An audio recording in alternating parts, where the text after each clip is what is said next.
देखो, आज हम करेंगे क्लास 10th की जो एक्सरसाइज 1.3 इसका क्वेश्चन पहले में बोला आपसे सिद्ध कीजिए कि √5 एक अपरिमेय संख्या है। ठीक है, और वास्तव में भी यह अपरिमेय संख्या होती है। अब देखो, कोई वास्तव में अपरिमेय संख्या है, उसे हमें अपरिमेय संख्या ही सिद्ध करना है। तो हम क्या करेंगे, हम बोलेंगे कि आप जो बोल रहे हो उसका हम विरोध मानेंगे, अगर विरोध वाला सारे नियम लागू हो रहे हैं, मतलब यहाँ पे पहले बोल रहा है अपरिमेय, आप क्या मानो, इसे परिमेय संख्या मानो। और परिमेय संख्या मानने का क्या देखोगे कि परिमेय संख्या पर जितने भी नियम लागू होते हैं, ठीक है, वो सारे नियम लागू करोगे।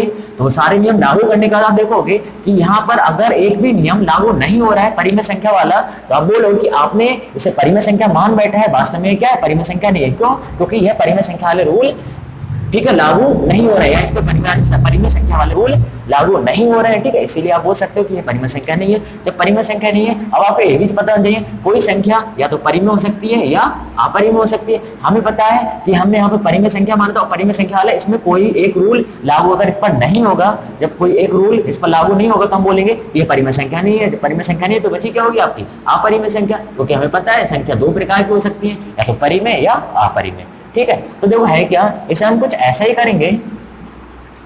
तो हम क्या करेंगे, इसका विरोध मानेंगे, मतलब विरोध मानेंगे और विरोध वाले सारे रूल लगाएंगे। ठीक है, देखो क्या करेंगे हम, देखो यहाँ पर √5 एक अपरिमेय संख्या आपके लिखोगे, यहाँ पर माना √5 एक क्या लिखोगे, माना √5 एक परिमेय संख्या है। ठीक है, आपने क्या करा, आपने इसका अपोजिट मान लिया। क्या मान लिया कि आप जो बोल रहे हो वो गलत बोल रहा, हम जो बोल रहे हैं वो सही है। हम इसके आधार पर हम क्या करेंगे, सारे नियम लगाएंगे, और सारे नियम लगाने के बाद हम वही देखेंगे कि अगर एक भी नियम गलत हो रहा है तो हमने जो बात बोल रहे हैं वो गलत है, आप जो बोल रहे हो वो सही है। ठीक है, तो कहने का मतलब क्या, वो देखो √5 आपने मान लिया एक परिमेय संख्या है। अब आपको पता होना चाहिए कि परिमेय जो संख्या होती है उस पर उसके पहला नियम क्या होता है, या ठीक है कुछ नियम क्या होते हैं वो देखो, कि अगर कोई भी परिमेय संख्या है तो उसे हम अंश और हर के रूप में लिख सकते हैं। अंश और हर के रूप का मतलब है आपका P/Q के रूप में लिख सकते हैं, मतलब ऊपर कुछ होगा और उसके नीचे भी कुछ होगा। कहने का मतलब क्या है कि 4/4 यहाँ पर अगर सपोज करो हमने 5 लिख दिया, तो 4/5 क्या होगी, हमारी एक परिमेय संख्या होगी। हमने कहीं पर 4/2 लिख दिया, तो 4/2 क्या होगी, हमारी एक परिमेय संख्या होगी। हमने लिखा 3/5 क्या होगी, हमारी परिमेय संख्या। क्यों? क्योंकि 3/5 को हम क्या कर रहे हैं, अंश और हर के रूप में लिख सकते हैं। अंश 3 है और हर आपका 5 है। ठीक है, या फिर बोल सकते हैं P का काम कर रहा है और ये Q का काम कर रहा है। ठीक है, ऐसा कुछ बोल सकते हैं। अब देखो है क्या, हमने बोला कि हमारे हिसाब से क्या है, कोई परिमेय संख्या है, और परिमेय संख्या तो इसे P/Q के रूप में लिख सकते हैं। तो हम यही लिखेंगे, हम लिखेंगे इसीलिए √5 को हम क्या करेंगे, P/Q के रूप में लिख सकते हैं। P/Q का मतलब समझ रहा ना, इसका मतलब यही है कि अंश और हर में हमने मान लिया कि इसका अंश जो है वो P है और इसका जो हर है वो Q है। ठीक है, हाँ, तो अब देखो P और Q जो इसके अंश हर है। अब देखो एक और चीज, कुछ भिन्न ऐसी होती है, ठीक है, कुछ भिन्न सहअभाज्य होती है और कुछ भिन्न सहभाज्य होती है। सहभाज्य और सहअभाज्य अब क्या होती है वो समझ लो। देखो सहअभाज्य क्या होती है वो देख लो। अगर बात करें हम सहअभाज्य, तो सहभाज्य आपको ध्यान रखना, सहभाज्य उन संख्याओं को बोलते हैं जिनमें आपस में कुछ नंबर कॉमन ना हो। मतलब अगर किसी ने बोला 2 और 4, तो बताओ आप देखो इसमें कुछ कॉमन है क्या, अगर कुछ कॉमन है तो सहभाज्य नहीं है, अगर कुछ कॉमन नहीं है तो सहभाज्य है। मतलब 2 और 4 में क्या है, आपका 2 नंबर कॉमन है, कि 2 से 2 भी काट सकते हैं और 2 से 4 भी काट सकते हैं। अगर इसमें कॉमन लिया है तो कितना मिलेगा, 2। तो हम बोल सकते हैं 2 और 4 क्या है, आपके सहअभाज्य नहीं है। अगर सहअभाज्य नहीं तो इन्हें दूसरा नाम से बोलते हैं, क्या बोलते हैं हम, सहभाज्य। ठीक है, इन्हें क्या बोलते हैं, सहभाज्य। सहभाज्य किन्हें बोलते हैं, जिनमें कोई नंबर कॉमन होता है। ठीक है, और सहअभाज्य किन्हें बोलते हैं, जिनमें कोई नंबर कॉमन नहीं होता। मतलब यहाँ पर लिख दिया हमने 3,5। यहाँ बताओ कोई नंबर कॉमन है क्या, हाँ, एक को छोड़कर। ठीक है, एक छोड़ देंगे आप बस सोच रहे हैं कि यहाँ से एक कॉमन ले सकते हैं। ठीक है, एक को छोड़कर, एक को छोड़ने के बाद जो नंबर बचते हैं। ठीक है, अब देखो 3 और 5 में कोई नंबर कॉमन नहीं है। जब कॉमन नहीं तो आपके लिए क्या कहलाएगी, सहअभाज्य कहलाएंगे। हम लिखा 7 और 8, बताओ आपकी सहअभाज्य है या सहभाज्य है, आप क्या बोलोगे, सहअभाज्य। क्यों? क्योंकि इसमें कोई नंबर कॉमन नहीं है, एक को नहीं लेते हैं। ठीक है, अगर बात करें हम यहाँ पर सपोज करो 17 लिख दिया हमने और यहाँ आपको 34 लिख दिया। अब बताओ सहअभाज्य है सहभाज्य है, आप क्या बोलोगे, क्योंकि इसमें 17 कॉमन है, 17 कॉमन होने की वजह से 17 इसमें से कॉमन है, 17 इसमें से कॉमन हो जाएगा। या हम ऐसे बोल सकते हैं कि 17 से ये भी कट जाएगा, 17 से ये भी कट जाएगा। दोनों नंबर कटने की वजह से हम बोल सकते हैं क्या होंगे, आपके सहभाज्य होंगे। और अगर इनमें कोई भी नंबर नहीं कटता तो सहअभाज्य होंगे। ठीक है, एक और देख लो, अगर देखना चाहो तो सपोज करो हमने यहाँ लिखा 4, आपका 8 लिखा होता है, इसमें बताओ। या सपोज करो यहाँ पर हमने लिखा होता 5, 15 से, इसमें बताओ तो इसमें भी क्या होता है आपका 5 कॉमन होता है। आप बोल सकते हो जो 5 कॉमन है तो ये क्या होंगे सहभाज्य। एक और देख लो, अगर सपोज करो 30 लिखा होता हमने और यहाँ लिखा था आपका 45, इसमें बताओ आपको पता है इसमें क्या कॉमन है 15, 15 से भी कट जाएगा, 15 से भी कट जाएगा। मतलब ये दोनों संख्या क्या हो रही है आपस में कट रही है, किससे 15 से, मतलब इनमें कुछ ना कुछ कॉमन है। ठीक है, कुछ ना कुछ कॉमन इसलिए सहभाज्य है, और जिनमें कुछ कॉमन नहीं होता वो सह अभाज्य होती है। ठीक है, अब देखो एक अच्छी संख्या थी, अब इनको भिन्नों के रूप में लिख दो। तो जैसे सपोज करो हमने लिखा 5/15, 5/15 लिखा। अब बताना है कि 5 और 15 वो क्या है, सह अभाज्य है या सहभाज्य है। आपके बोलोगे 5 और 15 क्या है, सहभाज्य। क्यों? क्योंकि 5 से 5 भी कट जाएगा और 5 से 15 भी कट जाएगा। वास्तव में से क्या लिख सकते हैं 1/3। ठीक है, तो आपने क्या देखा, कुछ भिन्न ऐसी होती हैं जो सहभाज्य से बनी होती है, कुछ भिन्न ऐसी होती है जो सहभाज्य से बनी होती है। ठीक है, और कुछ सह अभाज्य से बनी होती है।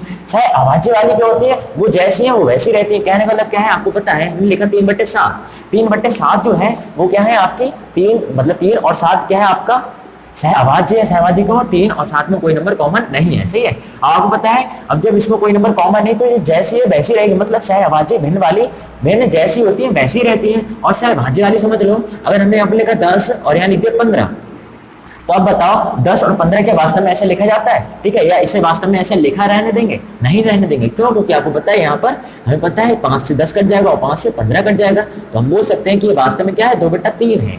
10/15 जो है वो वास्तव में क्या होता है 2/3 होता है। मतलब यह कोई प्योर भिन्न नहीं है। ठीक है, मतलब जब प्योर भिन्न नहीं है तो इसका प्योर भिन्न कौन सा होगा आपका 2/3 होगा, ना कि 10/15। ठीक है, 10/15 जो है 2/3 का एक रूप ही है। ठीक है, वास्तविक भिन्न क्या है यहाँ पर 2/3। ठीक है, तो कहने का मतलब क्या है, सहअभाज्य क्या होती है जो आपस में ना कटे। सही है, या और एक और चीज ध्यान रखना, सहअभाज्य भिन्न में क्या होता है आपका कि उनको जैसा रूप होता है वैसे रहता है। 3/7 का जैसा रूप है वैसे रहेगा, 2/3 का रूप जैसा है वैसे रहेगा, लेकिन 10/15 जो है इसका रूप चेंज हो जाएगा। एक और देख लो, अगर ना समझ में आया तो हम लिख सकते हैं 24/16। सपोज करो तो हमें पता है यहाँ यह 4 से कट जाएगा और ये भी 4 से कट जाएगा। ठीक है, 4 से 24 और 4 तक 16। हमें पता है वास्तव में क्या है आपका एक वास्तविक रूप नहीं है। और देखो इसमें भी देखो जे भी कट जाएगा, 2 3 6 और 2 3 4, तो कुल मिलाकर कितना का 3/2। तो हमने क्या देखा आपका कि आपका 24/16 है वो वास्तव में इसका रूप क्या होता है 3/2। मतलब 3/2 सहभाज्य। ठीक है, और जो 24/16 है मतलब इसका रूप चेंज हो जाएगा। चेंज हो जाएगा तो चीज मान ली क्या होगी सहभाज्य। तो देखो अब पॉइंट पर आ रहे हैं, तो यहाँ पर जो P और जो Q है इनके बारे में एक्सप्लेन क्या करेंगे वो देखो। हम यहाँ पर लिखेंगे कि P, Q क्या है आपस में सह अभाज्य है। सहअभाज्य का मतलब समझ गए? सहअभाज्य का मतलब क्या होता है बताओ? बहुत बढ़िया, सहअभाज्य का मतलब जिनमें कोई नंबर कॉमन ना हो। और दूसरी चीज सहअभाज्य भिन्न वही होती है जिन्हें क्या होता है दूसरे रूप में ना लिख सकते हैं। कहने का मतलब क्या है, अगर 4/5 लिखा तो जैसा है वैसा ही रहेगा। ठीक है, अगर किसी ने लिखा 40/30 तो हमें पता है ये चेंज हो जाएगा। ठीक है, 10 से कट जाएगा और ये 10 से कट जाएगा। तो कुल मिलाकर ये वास्तव में 4/3 होता है, ना कि 40/30। ठीक है, तो कहने का मतलब क्या है, बस यही है कि सहअभाज्य लिखने का रीजन यही है कि 4/5 है तो 4/5 ही रहेगा। मतलब P/Q है तो P/Q ही रहेगा, चेंज नहीं होगा। ठीक है, और चेंज नहीं होगा। दूसरी चीज इसमें कोई नंबर कॉमन नहीं होगा। कॉमन का मतलब जानते हो आप कि इससे कोई नंबर काट नहीं सकता। मतलब ना तो P को कोई नंबर काट सकता है ना Q को कोई नंबर काट सकता है। ठीक है, ये चीज ध्यान रखना आपको। तो देखो है क्या, तो आपने ऐसा कुछ लिख लिया, लिखने के बाद देखो क्या करोगे, अब आपको अंडररूट हटाना होता है। तो आप लिखोगे यहाँ पर, और अंडररूट कैसे हटाते हैं आपको ये भी ध्यान रखना। अंडररूट हटाने के लिए हम क्या करते हैं, इसका विरोधी यूज करते हैं। विरोधी का मतलब क्या है आपका कि इसका वर्ग यूज करते हैं। अगर अंडररूट हटाना है तो उसका वर्ग यूज करेंगे। जैसे कि अगर आपको +1 को हटाना है तो क्या करोगे, -1 को यूज करोगे। वैसे कुछ हम यहाँ पर करते हैं, अंडररूट 5 को हटाने के लिए हम क्या करते हैं वर्ग का यूज करते हैं। मतलब अंडररूट 5 का क्या कर देते हैं वर्ग कर देते हैं। ठीक है, तो अंडररूट हट जाता है। देखो फिलहाल क्या करेंगे हम यहाँ पर हम लिखेंगे दोनों पक्षों का वर्ग करने पर। ठीक है, दोनों पक्षों का वर्ग करने पर हम क्या पाएंगे कि जो √5 है इसका वर्ग मिलेगा और यहाँ P/Q का वर्ग मिलेगा। सही है, ऐसा कुछ मिलने के बाद हम क्या देखेंगे, यहाँ पर मिलेगा 5 और यहाँ मिलेगा P² और /Q²। अब देखो इससे गुणा करेंगे, हमने देखा गुणा करने पे कितना 5Q² और इधर मिलेगा आपको P²। ठीक है, ऐसा मिलने के बाद देखो क्या होगा, आपको पता है कि जो 5 है उसके नीचे भेजा सकता है, तो हम भेज देंगे Q² वाला को क्या बोल सकते हैं P² 5, और इसे मान लो समीकरण 1। अब देखो एक और चीज आपको ध्यान रखनी है, क्या ध्यान रखना वो देख लो। आप जैसे सपोज करो यहाँ पर लिखा 2 10 और यहाँ पर लिखा हमने 5, तो इसका मतलब क्या है, इसका मतलब यह है कि 5 10 को विभाजित कर रहा है। ठीक है, अगर हमने लिखा कहीं पर 30 और यहाँ लिख दिया 6, इसका मतलब क्या है, इसका मतलब यही है कि 6 जो है वो 30 को विभाजित कर रहा है। मतलब 6 जो है वो 30 को काट रहा है। काटने का मतलब क्या है, विभाजित कर रहा है। सही है, ऐसे सपोज करो हमने लिखा 35/7, इसका मतलब क्या है, जो 7 नंबर है वो 35 को विभाजित कर रहा है। सही है, तो देखो है क्या वो देखो, तो यहाँ पर भी कुछ ऐसा ही है कि 5 पी स्क्वायर के नीचे लिखा, तो हम क्या बोल सकते हैं, यहाँ पर हम बोल सकते हैं कि अतः कि 5 जो है वो आपका पी स्क्वायर को क्या कर रहा है, विभाजित कर रहा है। बहुत बढ़िया, ठीक है, नीचे समझ गए, विभाजित करता है। अब देखो है क्या, जब 5 जो है पी स्क्वायर को विभाजित करता है, इसमें एक और रूल आपको ध्यान रखना है। क्या ध्यान रखना, वो देखो, अगर सपोज करो किसी ने लिखा 9 का स्क्वायर और बट्टे लिख दिया 3, ठीक है, क्या लिखा, 9 का स्क्वायर और बट्टे 3, तो देखो होता क्या है, अगर 3 जो है 9 के स्क्वायर को अगर विभाजित कर सकता है, मतलब 3 जो है 9 के स्क्वायर को अगर विभाजित कर सकता है, तो हम 100% श्योर हो जाते हैं, ठीक है, कि 3 जो है वो इसके बिना स्क्वायर को विभाजित कर सकता है। मतलब 3 जो है अगर 9 स्क्वायर को विभाजित कर सकता है, तो इसके बिना स्क्वायर वाले कोई नंबर को भी विभाजित कर सकता है। तो देखो कहने वाला क्या, वो देखो, अगर 4 का स्क्वायर लिखा और हमने सपोज करो यहाँ लिख दिया होता आपका 2, तो इसका मतलब क्या है, इसका मतलब यह है कि 2 4 स्क्वायर को विभाजित करा है, तो आप अपने आप श्योर हो जाओगे, क्या श्योर हो जाओगे, कि 2 जो है वो 4 को भी विभाजित करेगा। मतलब इसके बिना अंडरूट का, मतलब बिना स्क्वायर हटा दो, ठीक है, या इसमें घात जो 2 लगी है वो हटा दो, हटाने के बाद जो नंबर मिलेगा उसे भी यह क्या करेगा, विभाजित करेगा, ठीक है। एक और देख लो, अगर सपोज करो 5 का स्क्वायर लिखा होता हमने यहाँ पर, और यहाँ लिख दिया होता आपका 5 ही लिख दिया होता, सपोज करो, तो इसे क्या बोलते हैं आप, इसे बोलते हैं आप कि 5 जो 5 के स्क्वायर को विभाजित कर रहा है, तो हम 100% श्योर हैं कि 5 जो है वो इस पे स्क्वायर हटाने का जो नंबर बचा, क्या बचा होगा, 5 को 5 विभाजित करेगा। एक और देख लो, अगर सपोज करो हमने यहाँ पर लिखा होता 100 का स्क्वायर, और यहाँ पर कहीं सपोज करो लिख दिया होता 2, तो इसका मतलब क्या है, इसका मतलब ये है कि 2 10 स्क्वायर को विभाजित कर रहा है, तो हम श्योर हैं कि 2 जो है वो 10 को विभाजित करेगा। आपको पता है वास्तव में करता ही है, ठीक, ऐसी कुछ यहाँ पर है और ऐसी कुछ यहाँ पर है। तो क्या सीखा आपने, अगर कोई नंबर किसी के स्क्वायर को विभाजित करता है, तो वो उससे स्क्वायर हटाने के बाद जो नंबर बचता है, ठीक है, उसको भी विभाजित करेगा। ये हमें ध्यान रखना, एक नियम होता है, या फिर हमने यहाँ पर प्रैक्टिकल करके देख लिया। अब देखो है क्या, तो यही कुछ यहाँ पर है, हम बोल रहे हैं कि 5 जो पी स्क्वायर को विभाजित करता है, पी स्क्वायर को विभाजित करने का मतलब क्या है, पी का वर्ग है, ठीक है, या पी का स्क्वायर है, उसको विभाजित कर रहा है, तो हम बोल सकते हैं, इसीलिए बोल सकते हैं कि जो 5 होगा वो इसके स्क्वायर हटा दो, उसको भी विभाजित करेगा। मतलब 5 जो है वो केवल p को भी विभाजित करेगा। ये चीज हमें लिखनी होती है, p को भी विभाजित करेगा, सही है, ध्यान रखना, को भी विभाजित करेगा। अब देखो इतना लिख दिया, अब देखो इतना लिखने के बाद क्या करोगे, अब आपने समीकरण 1 मानिए, इसका फिर यूज करोगे। क्या यूज करोगे, वो देखो, आपने समीकरण 1 मानिए, आप लिखोगे समीकरण 1 से, ठीक है, आप क्या लिखोगे, समीकरण 1 से क्या लिखोगे, आप लिखोगे क्यू स्क्वायर बराबर हमने दे रखा है पी स्क्वायर अपान 5।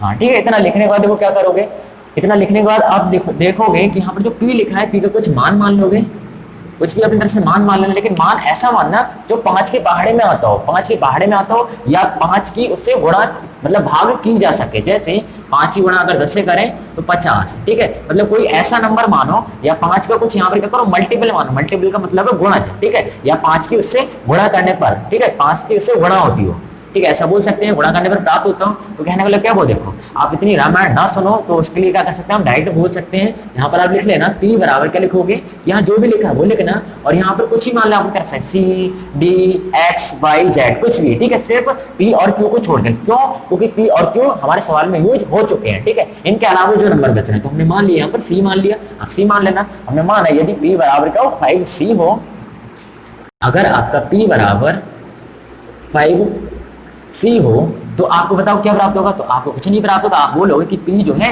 उसके 5c रख देना, जो भी प्राप्त होगा वो लिख दोगे, q स्क्वायर बराबर क्या लिखोगे, p की जगह क्या लिखोगे, 5c का होल स्क्वायर और बटे 5, तो 5c का होल स्क्वायर बटे 5। अब देखो है क्या, इतना लिखने के बाद आपको पता है क्या करना है, आपको पता है ये कटेगा तो काटोगे, तो आपने देखा 5 का स्क्वायर होता है 25 और c का स्क्वायर होता है c और बटे 5, अब 5 से 5 काट दो तो कुल मिलाकर कितना मिलेगा आपको, q स्क्वायर बराबर कितना मिलेगा बताओ, 5c स्क्वायर। अब देखो 5c मिला, स्क्वायर मिला, अब 5 क्या आप इसके नीचे भेज सकते हो, बिल्कुल भेज सकते हो, आगे सकते हो q स्क्वायर बटे 5 और बराबर c स्क्वायर, ठीक है। अब ऐसा लिखने के बाद देखो, अब आप इसे मानना चाहो तो समीकरण 2 मान लेना, वैसे इसका कोई यूज नहीं है, ठीक है।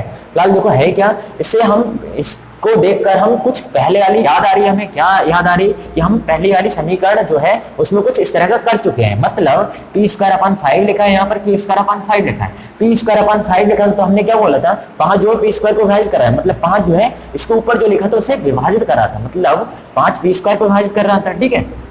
फिर हमने इसी का आधार पर लिखा था कि 5 अगर p स्क्वायर को विभाजित कर रहा है तो 5 p को भी विभाजित करेगा, ठीक है, तो ऐसे कुछ यहाँ पर हम लिखेंगे, हम क्या लिखेंगे, अतः, हम लिखेंगे अतः 5 क्यू स्क्वायर को क्या करेगा, विभाजित करता है। ठीक है, हम लिखेंगे अतः 5 क्यू स्क्वायर को विभाजित करता है।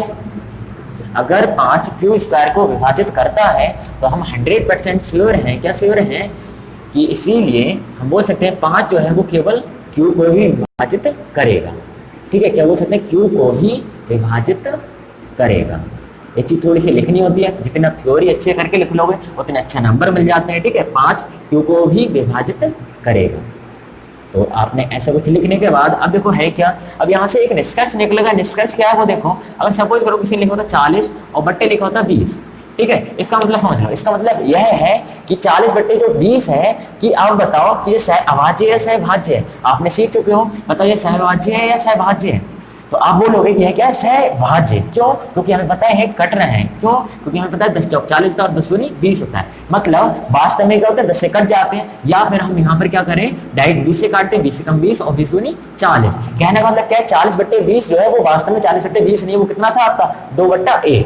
तो कहने मतलब क्या है वो देखो कि आपके जो वास्तव में क्या है, सहभाज्य नहीं है। या फिर आप बोल सकते हो कि हमने कोई ऐसा नंबर लिया, उस नंबर ने एक बार 40 को काट दिया और एक बार 20 को काट लिया। मतलब हमने 20 नंबर लिया, 20 ने 20 को काट दिया और 20 ने 40 को काट दिया। एक और देख लो, सपोज करो हमने यहाँ पे लिखा था 35 और यहाँ लिखा था 25। ठीक है, इसे देखो, आपको बताना है सहभाज्य अथवा सहभाज्य। तो आप क्या बोलोगे, सहभाज्य। क्यों, क्योंकि हमें पता है एक क्या होगा, किसी नंबर से कट जाएगा। अगर ये किसी नंबर से कट जाएगा तो हमें पता है सहभाज्य होगी, सॉरी सहभाज्य होगी।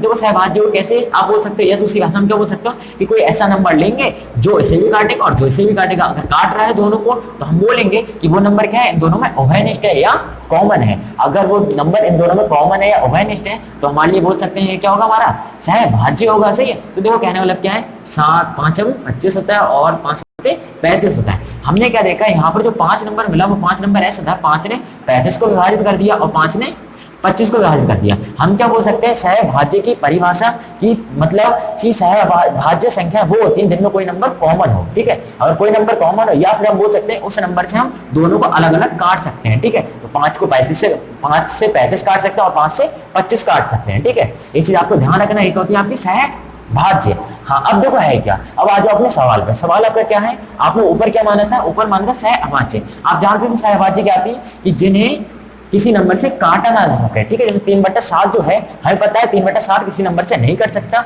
जैसा है वैसा रहेगा। मतलब इनमें कोई नंबर कॉमन नहीं है। ठीक है, कोई ऐसा नंबर नहीं है कि 3 को मतलब उसे 3 से भी काट दें और 7 से भी काट दें। ठीक है, ये सपोज करो हमने यहाँ पे लिखा था 4/7, या सपोज करो हमने लिखा होता है यहाँ पर 4/9। तो बताओ इसमें, आप इसमें भी बोलो कि इसमें कोई ऐसा नंबर नहीं दिख रहा है कि हमें कि जो 4 को भी काट सकता है और 9 को भी काट सकता है। ठीक है, तो हमारे लिए ये क्या कहलाएंगे, सहअभाज्य। तो देखो होता है क्या है, सहअभाज्य का मतलब क्या है कि उसमें कोई भी नंबर कॉमन नहीं होना चाहिए। ठीक है, या कोई भी नंबर इन दोनों को अलग अलग नहीं काटना चाहिए। सही, जैसे यहाँ पर काटा था आपका कि 20 ने 20 को काट दिया और 20 ने 40 को काट दिया। सही है, तो देखो है क्या, और यहाँ पर यही लिखा था हमने सहअभाज्य मतलब इन्हें कोई भी नंबर नहीं काट सकता। लेकिन यहाँ पर क्या प्रूफ हो रहा है वो देखो, यहाँ पर देखो प्रूफ हो रहा है आपका सॉरी, यहाँ पर आपको प्रूफ हो रहा है कि जो 5 है वो पी को विभाजित करता है। ठीक है, 5 जो है वो पी को विभाजित करता है और 5 जो है वो क्यू को विभाजित करता है। इसका मतलब क्या है कि 5 पी और क्यू दोनों को विभाजित करता है। जैसा कि हमने यहाँ पर बोला था कि जो 20 है वो 20 को विभाजित कर रहा है और 40 को विभाजित कर रहा है। मतलब 20 नंबर जो है वो दोनों को विभाजित कर रहा है। अगर दोनों को विभाजित करा तो हमारे लिए ये संख्या जे अभाज्य या जे जो भिन्न है वो क्या हो जाएगी हमारे लिए, या भिन्न क्या हो जाएगा हमारे लिए, सहभाज्य हो जाएगी। ठीक है, लेकिन हम ऊपर क्या मान चुके थे, सहअभाज्य। तो इसे आगे हम यहाँ पर बोलेंगे, क्या बोलेंगे वो देखो, तो देखो आप इसे लिख लेना, इसे लिख लेना पहले। इसे लिखने के बाद देखो क्या करोगे, थोड़ा सा और हल करेंगे हमसे। जब इसे हल करेंगे तो देखो है क्या, यहां से निष्कर्ष क्या निकलेगा, हमने देखा कि 5 पी को विभाजित करा और 5 क्यू को विभाजित करा। मतलब 5 जो है दोनों को विभाजित कर रहा है। 5 क्या है, इनमें उभयनिष्ठ है। या फिर हम बोल सकते हैं जो पी अपॉन क्यू जो है वो क्या होगा, आपका भाज्य होगा, लेकिन हम ऊपर क्या मान चुके हैं, अभाज्य मान चुके हैं, ठीक है। तो इस आधार पर हम क्या बोल सकते हैं कि हमारे कथन का क्या हो रहा है, यहाँ पर विरोधाभास हो रहा है, ठीक है। हमारे कथन का क्या हो रहा है, यहाँ पर विरोध हो रहा है, ठीक है। विरोध होने की वजह से हम बोल सकते हैं कि यहाँ पर मतलब कोई नियम है वो क्या है, लागू नहीं हो रहा। क्या नियम लागू नहीं हो रहा है, यहाँ से अभाज्य माना तो सहभाज्य वाला नियम होना चाहिए था, लेकिन यहाँ पर वास्तव में ऐसा नहीं है, ठीक है। तो इसका मतलब क्या है कि हमने जो कल्पना की, ठीक है, यहाँ पर जो कोई कल्पना जो की कि आपने बोला अपरि में, हमने मान लिया परि में, ठीक है। तो हमने जो कल्पना की वो क्या थी, गलत थी। क्यों? क्योंकि हमारा कथन का क्या हो रहा है, यहाँ पर विरोध हो रहा है, सही है, या विरोधाभास हो रहा है। अब देखो हमारे कथन का जब विरोधाभास हो रहा है, इसी आधार पर हम बोल रहे हैं कि हमने जो कल्पना की वो क्या है, गलत है। मतलब √5 एक परिमेय संख्या नहीं है। जब एक परिमेय संख्या नहीं, हमें पता है कोई संख्या तो परिमेय होती है, अपरिमेय होती है। जब यह परिमेय संख्या नहीं तो क्या होगी, अपरिमेय संख्या होगी। तो हम यही लिखेंगे, यहाँ पर हम लिखेंगे, फिलहाल हम लिखेंगे अतः, क्या लिखेंगे, अतः उपर्युक्त से, ऐसे लिख लेना, अतः उपर्युक्त से स्पष्ट है कि, अतः उपर्युक्त से स्पष्ट है कि हमारे द्वारा किया गया कथन, ठीक है, या हमारे द्वारा की गई कल्पना गलत है, ठीक है। आप इतना ही लिखना, विरोधाभास चाहे लिखो या ना लिखो कोई फर्क नहीं पड़ता। मतलब आपने उपर्युक्त लिख दिया, उपर्युक्त का मतलब क्या है, करता होगा वो क्या करेगा, आपको ऊपर देख लेगा कि आप किस आधार पर बोल रहे हो, तो आप इस आधार पर बोल रहे हो, ठीक है। तो आप लिखोगे फिलहाल अतः उपर्युक्त से स्पष्ट है कि हमारे द्वारा की गई कल्पना क्या है, की गई कल्पना गलत है। अगर हमारे द्वारा की गई कल्पना गलत है तो उसका मतलब क्या है, हमने जो कल्पना की है वो क्या है, उसकी अपोजिट होगी। मतलब परिमेय ना होकर क्या होगी, अपरिमेय। फिलहाल हमने क्या लिखा, की गई कल्पना गलत है। हम क्या लिखेंगे, अतः √5 एक क्या होगी, अपरिमेय संख्या होगी, ठीक है। हाँ, ये आपको सिद्ध करना था, आपने सिद्ध कर लिया, एक अपरिमेय संख्या है, या एक अपरिमेय संख्या है, ठीक है। इतना लिख लो, इसे कैप्चर कर लेना। ना समझ में आए हो कमेंट में कर सकते हो, ठीक है, या इस वीडियो में आपको जो कमियां लगी हो वो बता दो आप।